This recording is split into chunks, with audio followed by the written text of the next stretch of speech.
Good morning. Shabbat Shalom. This week's parasha is Va'et. One of the things it is known for is a retelling or reprinting of the Aseret HaDibrot, the Ten Commandments. Moses repeats the Ten Commandments to the Israelite nation 40 years later now, as they're getting ready to ascend into the Promised Land without him, almost word for word, as the first 10 Commandments were delivered at Sinai 40 years earlier. What's interesting is sometimes people have asked me, if the 10 Commandments are so important, they appear in the Torah twice, almost identically.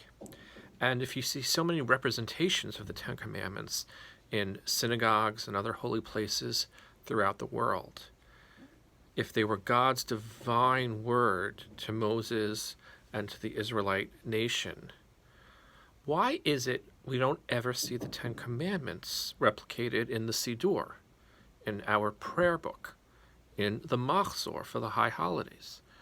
Why is there no part of the service which ever repeats the Ten Commandments, other than when we read them in the Torah reading, because it's the Parshat HaShavua, the weekly Torah reading, or on Shavuot, the festival which commemorates the giving of the Ten Commandments? The rabbis felt that if the Ten Commandments were ever encapsulated into the Siddur as part of our prayer service, that the Jewish people might be accused of concentrating too much on the Ten Commandments, on obscuring other parts of Jewish worship, Jewish belief, prayers, and blessings, and that outsiders, other religious groups, can say, well, it's the Ten Commandments that are most important after all. Why do you have to have other prayers, blessings, traditions, and customs? Why not just always chant the Ten Commandments if that's meant to contextualize Jewish worship and Jewish belief? The rabbis were concerned that the Ten Commandments by themselves shouldn't be regarded as the end-all, be-all of Jewish belief, of Jewish character, Jewish conviction. And I think they were right in this particular case. They're important, but they shouldn't obscure the rest of Jewish opinion, Jewish theology, Jewish philosophy, Jewish practice. There's so much more there, so much more history, so much more literature, so much more to being Jewish than simply just the Ten Commandments. We should think about that for ourselves and practice of our own humility. It's not always about us. It's never about one particular person, one particular individual. It's never about one leader. It's never about one president. It's never about one rabbi.